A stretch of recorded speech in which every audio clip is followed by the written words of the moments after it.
Good evening, everyone. We're here in the main auditorium of the Madison Church of Christ. We have a nice audience in person, and we know we have people online. I think you're going to be blessed by our meeting tonight. So where is Rusty? He is out gallivanting. He is in Gatlinburg, but he's working. It's a conference. He's doing something for Harding University, speaking to a group. So normally we do these together, but I'm honored to have another guest tonight. We have been doing our elders, but we want to get to every Madison member. I don't know if that puts fear in your hearts or not, but everybody has a story.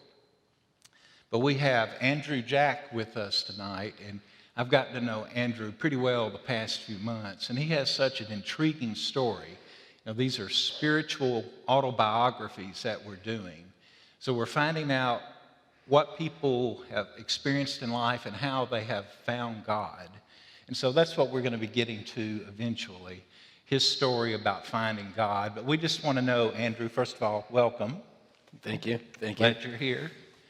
And just first of all, about some of your experiences growing up, and maybe was God in the picture anywhere, but just if you can talk a little bit about a childhood, teenage years, into young adult years, and I'll kind of guide you along the way. Yeah, okay. First off, my name's Andrew. I'm originally from Scotland. My family is all from Edinburgh, but I was born in Aberdeen. And when I was about 4 months old, we moved from Scotland to just outside Toronto, Canada. And actually, in my childhood, we always went to church, but we were Presbyterian. Being Scottish, we were raised in the Presbyterian church, and there was one particular church that we always went to, that we basically grew up in.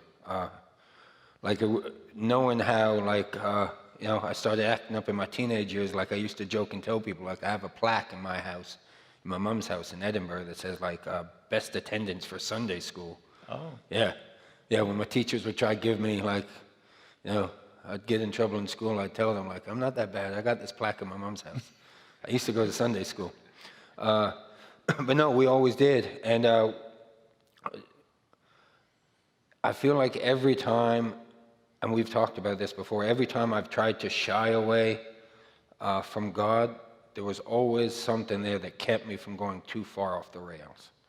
And it wasn't until I got back coming to Madison where that eventually picked up. So we moved to Canada, always went to church. 18 months old, I was diagnosed as a chronic asthmatic.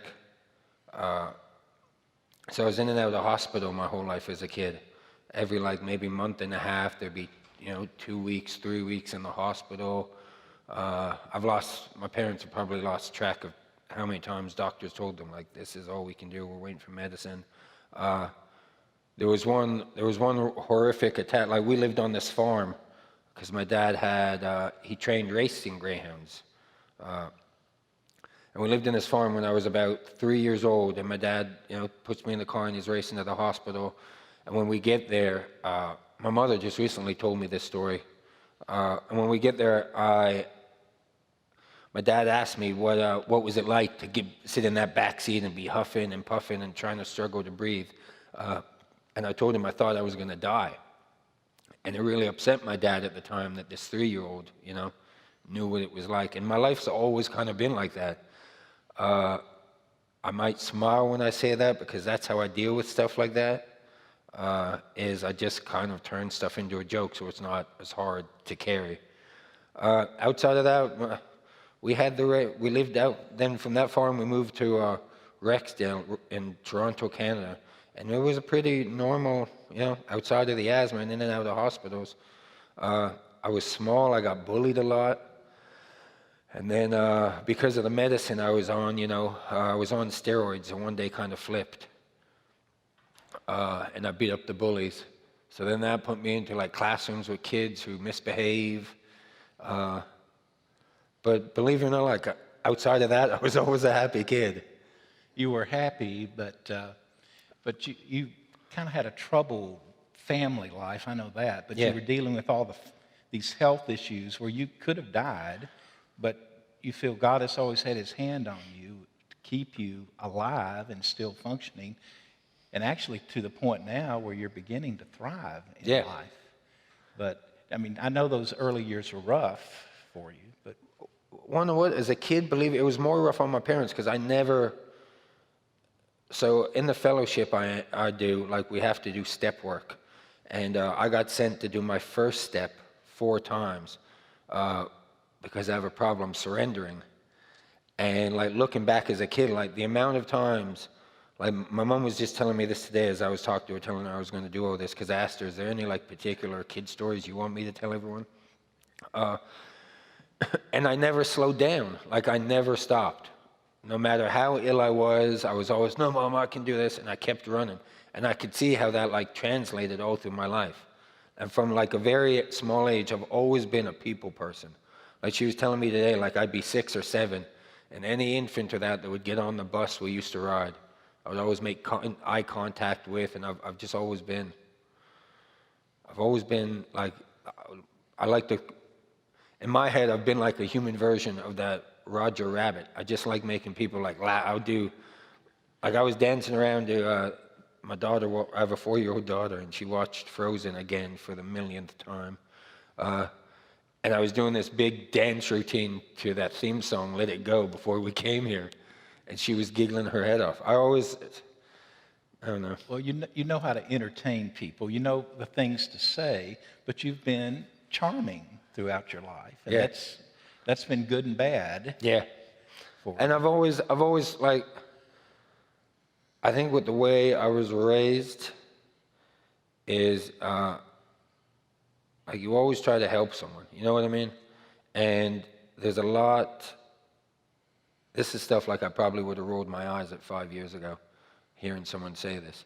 But there's a lot of bad out there, you know? So if you can, from a clerk in a store, from anyone you cross paths with, if you can make someone legitimately smile and laugh, you know how much more that smile or laugh could affect their day. And it's always been like that, you know, that famous story of, you know, of Bob Marley when he went, he was supposed to do, Jamaica was in a civil war, and gunmen, the government thought that this concert was for the opposition, but it was just a peace concert. And gunmen kicked in Bob Marley's door a couple of days before it and shot Bob Marley, shot his wife, and I believe a friend of his died to stop him from performing. And 2 days later, in bandages, he took the stage.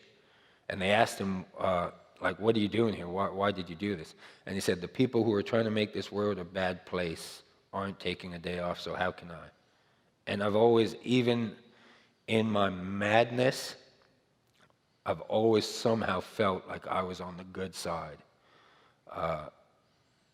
Not that I was always on the good side. that you were going to be used for good purposes Yeah. somehow. Like even in my, like, I always thought I was one of the bad good guys. You know what I mean? Like I never, I don't know if that is because we were raised in the church.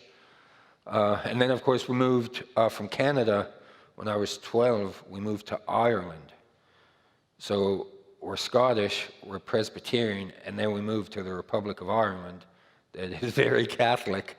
And that was interesting. That would have been hard for you to fit in other words. I remember like we lived in Toronto, where we lived was like the suburbs, and we moved to like 10 miles outside of Limerick City in Ireland. And I remember crying on the way to the airport, asking my dad if they even have cars over there. And it was such a culture shock. It was the best years of my life. Like our one street, I feel very fortunate being raised in Ireland in that time, because I feel like it's how a lot of Americans talk about being raised here. Like we went outside and we played until no one had to worry about no one going, like everyone knew everyone. It was so quiet and calm, like we ran riot. Scotland, Ireland, Canada, then you make it to the States. Well, even when we lived in Canada, my dad had a construction company, the painted retail stores in America. And with me being hyped up, I guess you would say, on medicine, so come summer vacations, my mother and father have 5 kids. My mother, rightfully so, said, "Hey, how about you take this one and leave me with the other four?" So I was raised on a construction site ever since I was like a young age. And you're a professional painter now. Yeah. You paint houses, commercial buildings. Yeah, more now residential, because that's more what I do down here. When I worked with my dad, it was all like I've flown to Hawaii painting. We basically flew when I left. I went back to Scotland for 2 more years, and then I was 19. I came across to America full time, and at the time, my dad was had the contract of repainting express stores, and we would go in, and for that week, maybe 4 days, we would paint all the cabinets, a section of the store at the time, from black to white, so that way the store didn't have to close down. So every week, it was a different city in a different town, and we flew everywhere. So at 19, like it was fun. It was fun, man. You had some good times. Yeah. Well, I think we need to get to this. Now, there's a drug and alcohol history here. And so that's part of the story we need to get to. So when did that develop and how did that progress in your life? I feel like saying that I'm from Scotland and working construction, like the drug and alcohol problem was bound to be there in this story, to be honest. You know what? I can remember, as far back as I remember acting kind of loopy as a kid when my dad would pump the gas. Like I always, and I don't know if it was the medicine I was on as a kid or being bullied, but I like the low self-esteem and not wanting to be me had been there from a young age. And then it seemed like especially when we moved to Ireland, like when we moved to Ireland, actually, believe it or not, I got called Onion because I was this chubby little 12-year-old, I had this crew cut, and then luckily enough, puberty kicked in. And at the time in the 90s, like boy bands were huge. And as funny, as weird as this sounds, every boy band member back when I was 15 to 16 had one of these floppy hair kids who looked just like me. And I became, even though I was raised in Canada, I became Andrew Jack from America in Ireland. And I just went with it. I went from that chubby kid that no one really wanted to talk to who got picked on to, what's Andrew Jack from America? Kind of a cool kid. Yeah.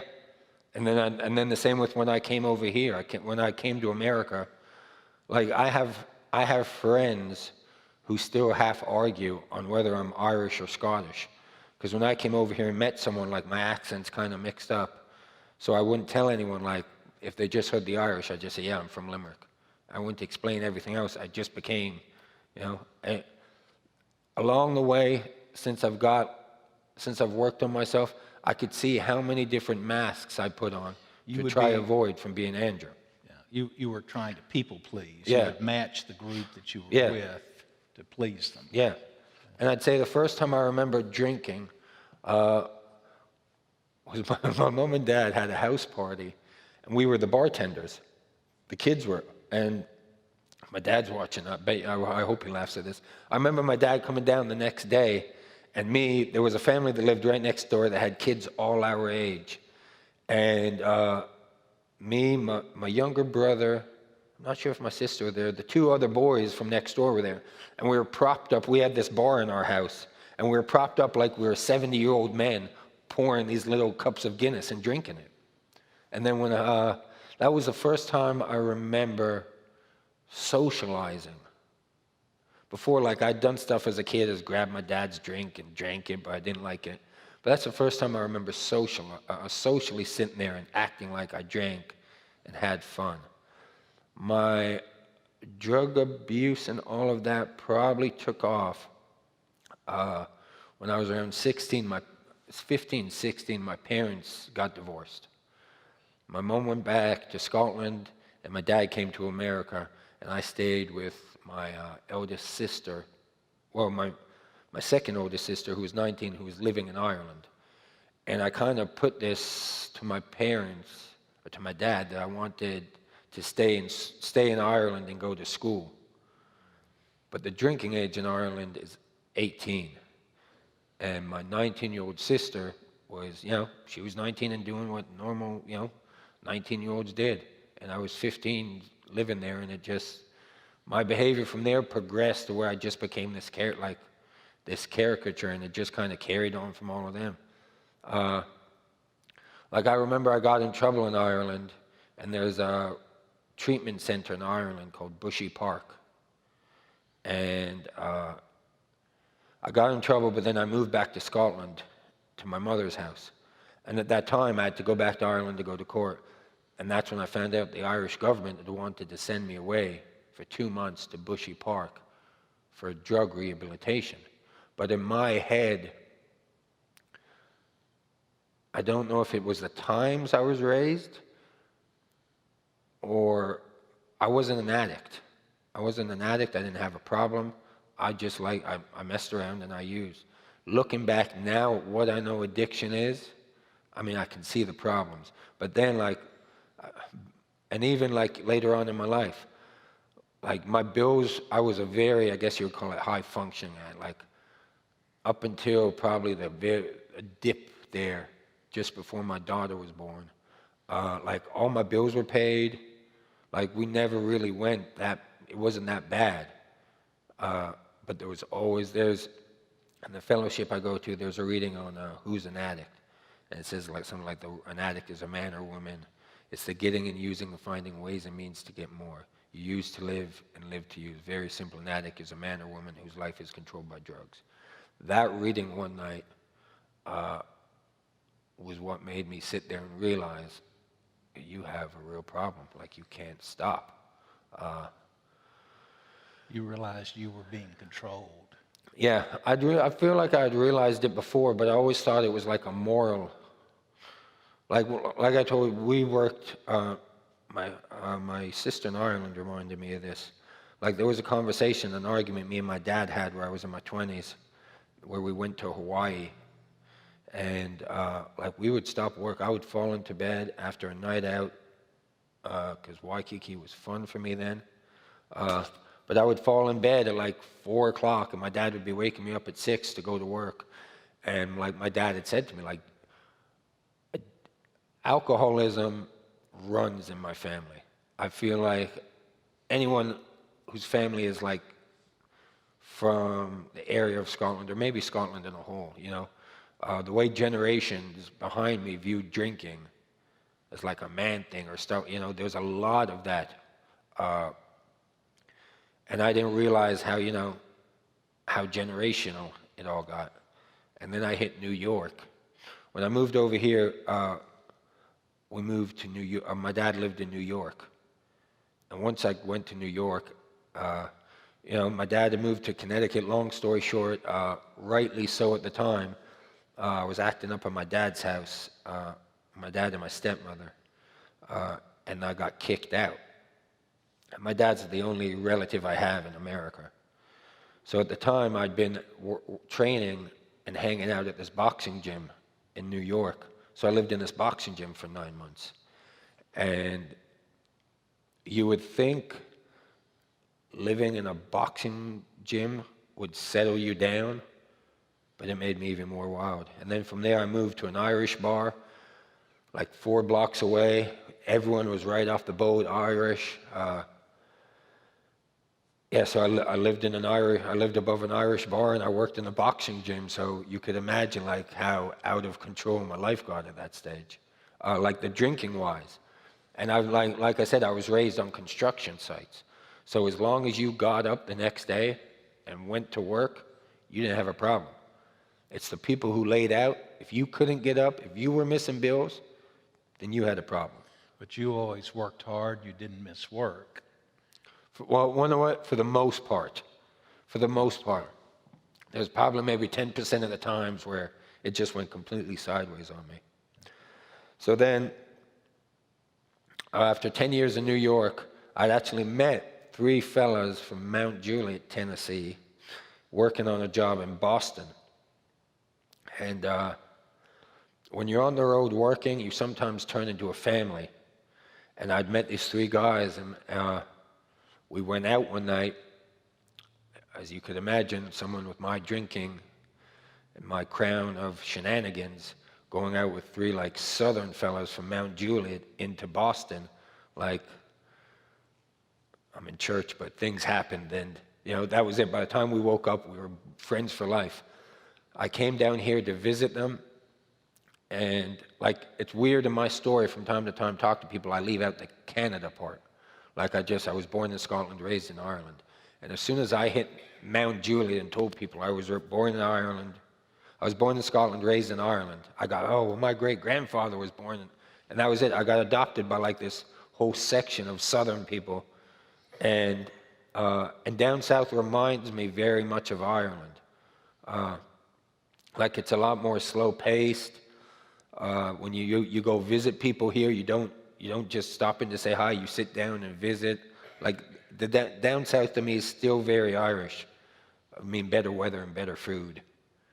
But yeah, so then I ended up moving down here, and I would have spurts of doing good and then going off the rails, and then doing good and then going off the rails. But like I said, my bills were always paid, and I worked construction.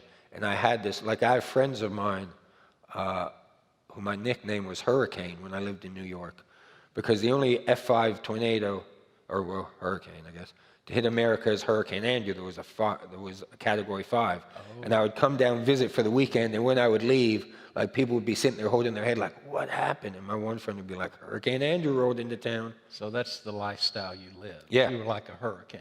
Yeah. All right, so I want to know, how bad did it get, like your life and your drinking, and eventually how you found your way to find you, the real you? So at 37, I've always tried to avoid responsibility at all costs. And at 37, I heard the words, I'm pregnant.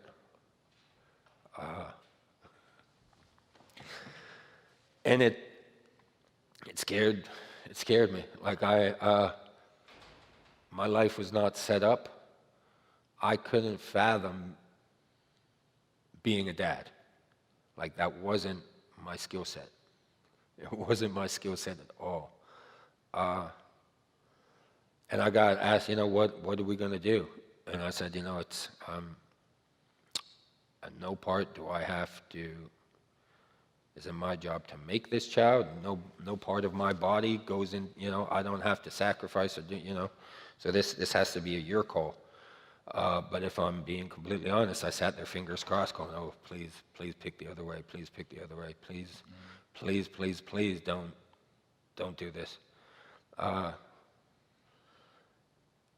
And miraculously enough, if you know me at all from church, you probably see me most Wednesdays or Sundays chasing down the 4-year-old that's running around here. And that's one of the reasons I fell in love with this church.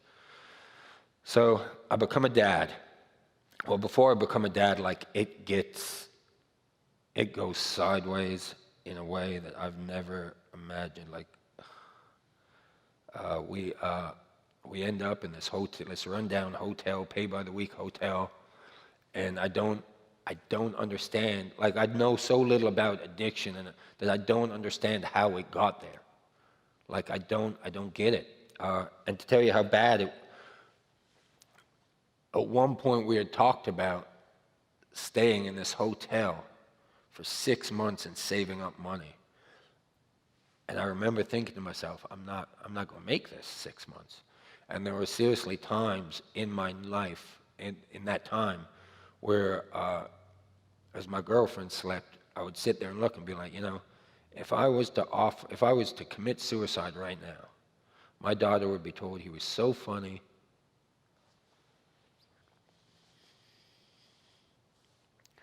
Everyone loved him wherever he went. He always made everyone laugh, but no one realized where he was. Because at that particular point of time, I had no idea that this version of me existed. Because I couldn't do what I had to do. There was, Obviously, luckily, I never went with the suicide because I'm sitting here. So then I become a dad, and holding her, man. Holding her was when it all kind of it made sense. I realized the trajectory had changed. I'd made it to that point, and it was time to, So it got so bad you were contemplating suicide. Yeah. But then I've heard you say something like this before, but having your daughter saved your life. Oh, completely. Completely. Like in 2015, I woke up on a ventilator in ICU because I'm a chronic asthmatic and hanging around, smoky bars and staying out all night. Like I partied myself into, like, I was put on, it was an 8-hour medicated sleep on a ventilator. And my friends were told, call his family, he's probably, this might not turn out good. And I remember waking up from it, like, angry, like, why? Like, there's so many people who have lost their lives. And I remember at the time, there was a young 19-year-old next door who had tried to commit suicide. I was like, there's so many other people who could be, like, somewhat saved. Like, why am I still here? Like, this is ridiculous. I partied. I mean, at this time, it's not that I wasn't close to my family, but we didn't really talk that much. I didn't feel like I would be missed. And 15 months later, in the exact same hospital where I was trying to figure out why I was there was placed into my arms, and it was my daughter. The same hospital where you were contemplating death, now you have your daughter in your arms. Yeah, and we've talked about this all the time, and I sometimes talk in movie analogies. And there's a movie called V for Vendetta, and there's a scene where he pings these dominoes, and as they fall, like, that's when everyone in the movie realizes this character had set up everything. And when I held her, that's when that's when it all made sense. That's when all of it made sense. And I would love to say I stopped everything right then, and from that moment on, it was glorious, but it wasn't. It got worse, to believe it or not. And then, so I'm in recovery, and how I got to recovery, like, the house was getting, like, horrible. Like, I was turning into this monster. I was this monster, to be honest. And then my daughter's mother and her mother and even her grandmother have been coming to Madison for years, like generations back. And there was this one time where, like, it was an explosion. We're done. I'm through with this, and I feel like my girlfriend had said this, like, thinking I would say no. She was like, "My mom wants to take us to church." And at the time, if she had come to me, like, positive about it and been like, "My mom wants to take us to church," like, I was so argumentative that if she seemed positive about it, I would have been like, "I'm not going." But she seemed like she didn't want to go, so I'm like, "Oh, we're going. We're getting dressed up. We're going." And we didn't have any vehicle at the time. So we said yes on like a Monday. And then on a Friday, I was told not only are we going to church, there's Sunday school beforehand, and we have to go to that too. And at that time, I was like, well, I've made this big stand on how we're going. So now here, I guess I'm going to Sunday school too. And so we came, and part of me hopes no one remembers me that day, because I had shoulder-length hair down to here. I came walking in. Now, mind you, I've been raised, I've gone to church. I've gone to Catholic church, like I was raised in a Presbyterian. I know how to somewhat dress to go to church. And I came walking in here in these overly ripped jeans, had an Irish Sons of Anarchy t-shirt on from the TV show. And looking back, I came in here not to fit in. You were trying to make a statement. I don't know. Yeah, I tried to carry that. Do you know who I am? I don't care. Except I came walking in here with my daughter, who was about maybe 4 months old. So we have to go. I had to go, and at the time, like, my daughter was rarely away from me and her mother. So looking back now, seeing how fast my daughter runs to get away from us, it's funny seeing like there were times when I'd put her down in the kid area where she would cry. And I'd be like, oh no, I'm not. They were like her grandma like physically pushed me out of the room. I went, just leave her alone, please. So long hair, Irish Sons of Anarchy t-shirt, like ripped Converse, ripped jeans. Now I gotta go to Sunday school. No offense to anyone who was in that class at the time, but I looked into the 30 to 50-year-old Sunday school, and there was a lot of tight haircuts and suits, and I thought, absolutely not. No. So we went up to the front desk and we got a brochure. And look, I only realized this week. I opened the brochure and no. And I see this class that says 12 Steps to Spiritual Awakeness. And looking back now, it hit me this week that I turned to my girlfriend and said, this one's for people who are just getting back into church. And looking back at that memory now, I'm pretty sure she knew what class we were going to, because she was like, because I knew nothing about 12 steps or anything like that. She goes, I don't think that's what that class is. No, yes it is. Why else would it say, quiet woman, why else would it say like, we are going to this class? So we go marching into this class. We sit down, I have my coffee, I'm all amped up, let's see what goes on. We were greeted so nice, and Aaron was leading the class. I didn't know if I was allowed to use your name, but forgive me. Aaron Lumpkin was leading the class. And as I sit there, everyone else, whose name I won't disclose, because it's a 12-step class, was talking about like how long it had been since they drank, since they did this. And I started sitting there sipping my coffee like, whoa, wait a minute. She was right. This isn't what is going on. And I don't know if Aaron, he's never really answered this question, could see from the look of panic in my eyes, like where I was. There might have even been a chance, like I was sitting with the door behind me, that I started inching up, like, what is this?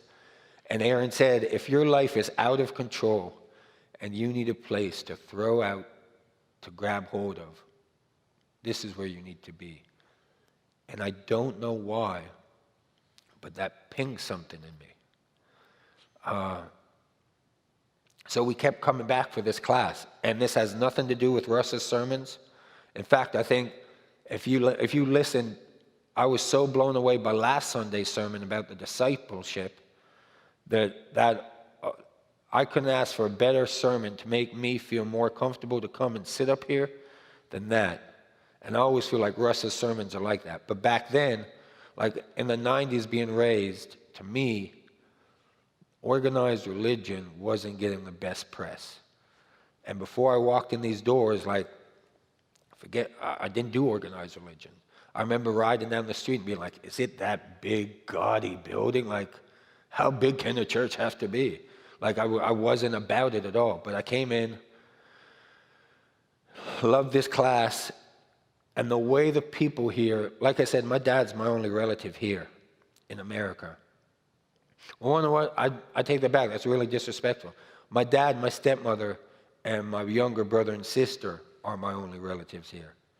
My dad remarried, and my youngest sister just turned 18, and I have an amazing stepmother and two amazing brothers and sisters. So that's my only family, and they're in Massachusetts. And I don't know if you could tell with my drinking and my partying, like going up there where I was mentally wasn't really, a good fit. So I remember like 3 weeks in, leaving here and calling my mom going, you should see me walk into this building with this kid. Like it's like a wee celebrity. Like everyone waves her and goes, hi, Miss Jessica. Hi, Miss Jessica. And she would just sit there like the queen and just walk down the hallway. And she was slow to walk. And part of me like joked with people that it was because she liked being carried down here and just waving at people. And to bring my daughter someplace on a Wednesday evening and Sunday where she could be so surrounded by love, even if I didn't feel like I fit in there, that was enough for me. And plus I had this class. And like I said, this has nothing to about Russ's sermons, because I remember going up to Aaron one day, like telling Aaron, like, I don't even listen to these sermons. Like, I'm just here for this class. That's how much this class means to me. And I remember Aaron going, well, you better get out there and start listening. And I did. And I came out, and there was like certain times, like I remember years ago, Nathan talking about, he was talking about a kids trip. This might have been 3 years ago, and I've mentioned this to him before. On how for these kids going on mission trips, if you change their life by just 5 degrees, that might not seem a lot now. But where are you going to be in that 10, 15, 20 years? And I remember sitting down there struggling on, well, what if I did stick this out? And I went 4 months originally, and I fell off and started using again. And it got worse quick. So fast forward, I still try to stick it out at church. It gets so bad. And this is like recovery. Like I've stopped using, I keep going to these other meetings. I keep coming here. But addiction is always synonymous with drug use. And it's not always about the drugs. It's behaviors. It's, there's certain other things tied to it. If I don't take care of my addiction, then I could use drugs. But there's other avenues, that I could do. So everything at this stage has gone to hell in a handbag. Me and my daughter's mother break up. She moves out. Back up before that. I'd never been clean for a birthday, and my birthday's July 1st. So I'd come in, and I was taking my daughter upstairs to one of the back classrooms upstairs. And when I came down, there's, I don't know if it's called a tapestry, but there's something hanging up there. And it's Jesus bending down to a lamb, and it says, "Lost no more." And I was probably on day 2 or 3. And when I saw that, I had the weirdest voice in my head go, "You should get baptized." And I want us to get to that story about your baptism. And so that's what you're leading to. Yeah. What led you to be baptized and how that played out. I'd gone 4 months on my own, and I wasn't really doing any other fellowships or anything like that. And it went sideways quick. So this time coming up to my birthday, I'm outside my house, smoking, and I'm thinking on how, even when it comes to drugs, like I can't even put down this easiest of drug that people use, and then that reading of Who's an Addict comes in my head, and I realize it's not that I'm using it's not this substance I'm using, it's the fact I'm using a substance instead of dealing with stuff. So I decide that's it. My birthday's in 7 days, I'm done. And then we come here, I think it must have been a Wednesday night where I come down the stairs, because that July 1st, my 7 days clean, which was a Sunday, was actually my actual birthday's July 1st. So I come down the back stairways, and I see that "Lost no more," and I just stop and look at it. And if you knew me before, I walked into this church, me saying, "Oh, I'm going to get baptized," is absurd. It would have been bizarre. Yeah. No, if you had told me back then that I'd be here sitting with you, it's even more bizarre. This is very, I'm very comfortable with it, but it's also very surreal to me, because it's like you have 2 brains, So I see the "Lost no more," and I ask Kitty about it. Kitty goes, "Well, call the church." And I end up calling and talking to Steve. I explained to Steve what's going on. I'm like, maybe I left it too long. I'm sorry. And Steve was like, "No, meet me and let's go over this scripture." And I won't lie, I went over the scripture, but I didn't memorize stuff. But Steve, at one point in that sitting down, told me, and I was only 7 days clean, don't think when you come out of that water, you're going to be clean, the world's going to be bright, and you're going to walk into a new existence, especially living the way you lived. The powers that work against us are going to come for you strong, so be prepared for a war. You have no idea outside of the other fellowship and that I go to, how much that saved me in that first year. Because fast forward to what I was getting into before, in my early recovery and dealing with stuff, like as an addict, we learn to not have emotions and always kind of tap out and not deal with stuff. So now I've stopped. I'm in a relationship where I have a kid, and I can't, it goes sideways.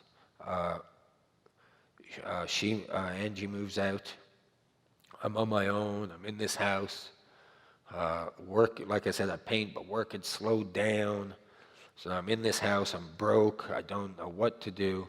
And all I could think of was Steve saying, And luckily enough, one day, it got so bad that I even messaged my sponsor, Eric, because I'm a dramatic. My daughter gets it, well, she gets it from both of us, but she gets some of it to me, 4 months clean, I text my sponsor like this, thank you so much for all the help you've done, all the work you've put in, but I'm out. This is not, I'm supposed to be living large, life is good. That week my lights had been turned off twice, my water was out, it was hell, man. So I come to church one day, and I sit up here next to Sean, and I remember I didn't want to come that day. I just wanted to stay in my bed, because I was done. I was so defeated, man. So I come, I sit down up here, everything's just going wrong. At this time, not only I'm not even on talking terms with anyone, and my daughters, her mother, everyone's angry at me on all sides. My NA stuff I thought was I was in early recovery, so I was done. I come up here, I ask Sean sitting up here, I was like, can I sit next to you? I really need, and he says, yeah, so I scooted next to him. And I promise I have my phone out, not checking Facebook, but to read something, because I'm bad at remembering stuff. And I put my head down right as Anthony gets on the stage to sing. And I said, you know what, right while they sing this song, I'm going to try this, head down and bowing and surrendering, and I'll try to do all this stuff that people say work. And right as my head goes down, the church slowly starts singing, in need of grace, in need of love, in need of mercy raining down from above, in need of strength, in need of peace, in need of things only you can give me, in need of Christ the perfect Lamb, my refuge strong, the great I am. This is my song, my humble plea. I am your child, I'm in need. And I lost it. Hats off to Sean, because not once has he ever asked, what was that about? But as I sat back down, as everyone was done, every so often he'd just reach out and just pat my shoulder. And I didn't even look up the second song, but there was another slow song too that the church started singing, and I lost it. And I remember sitting there going, I know I've been baptized, I know I'm supposed to trust you, but I'm lost right now. And I'm pretty sure it was that service too that, me and my daughter's mother at this stage are like a war over everything. What time she goes to bed, everything. She's there's no peace whatsoever. And it showed in my daughter. There was no, I would have to go get her from the babysitter or from her mother's house, and it would look like a scene from Taken. She would fight me to try to get her in this truck, and if anyone didn't know us and drive past, they would assume I was kidnapping this kid. And it was it's funny, but it was so horrible. And so Russ comes out on stage then, and he says, a hardened heart with good intentions is still wrong. And I remember stopping my prayer and looking up and being like, I hear you. And it changed how I dealt with a lot of things in my life. Like I said, I was sent to do my first step 4 times.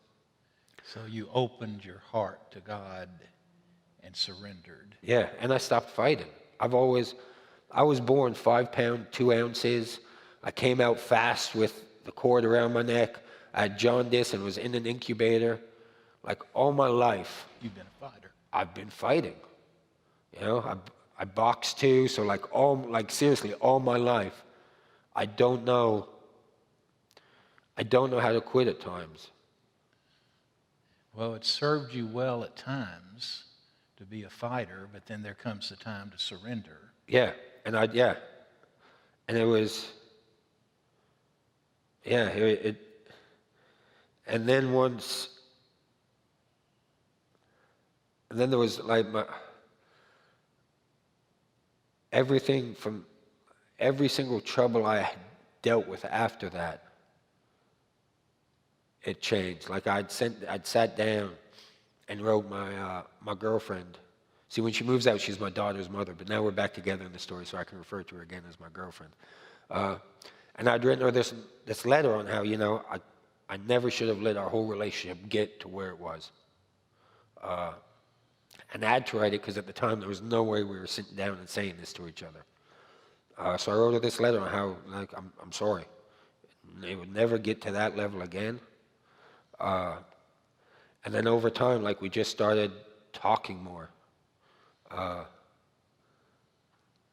it just kind of, you know. Things got better. Yeah, it got a lot better. And like I said,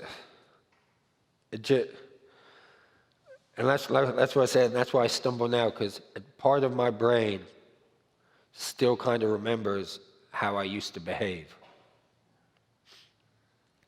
So sitting up here now, part of me, because I have, like they say in the fellowship I'm in, it's a Just for Today program. But in 2 days, I'll have 2 years and 10 months clean, with not even alcohol, with nothing. And to be 2 months away from 3 years, to be walking in here with an Irish Sons of Anarchy t-shirt, to be sitting up here with you, and can I tell you guys, like, all jokes aside, how Frank, I got no problem telling you guys this, how I came to know Frank was I reached out for help with my mental health because I'd done so much I felt in the fellowship. There was time to tackle these other demons because I feel, so actually, let me jump back to this. As I get baptized, Aaron baptizes me, and Mike and Cheryl are in the kids' room with my daughter. And as I come up, you probably, if you guys have ever been up here, like the lights you can't see that much. So as I come up out of, this one gets me every time. As I come up out of the water, and I can't really see, I look up, and they're in the kids' playroom with my daughter, and they realize it's me, so they bring her in. So right after I get baptized, in the name of Jesus, in God's Son, the first thing I see up there in my vision is my daughter. And there's always been things like that. Like I went back, perfect example, I was sitting in the class that Aaron teaches, and we were talking about, is there anything that you want to do that you've never done? And I've always considered myself, and I mean this in like a positive way, an idiot savant. Like I never finished school, I never finished high school, but in like New York, I would sit in this bar I lived above and talk like all sorts of smart stuff with people. And they would ask me what school I went to. I would say Villiers in Limerick. And they were like, I don't know that university. Be like, it's a secondary school. They threw me out like 6 months before the leaving center. So I was always like that. So as we're talking in this class, I say like I'd like to get my GED, but it terrifies me. But I want my daughter to finish school.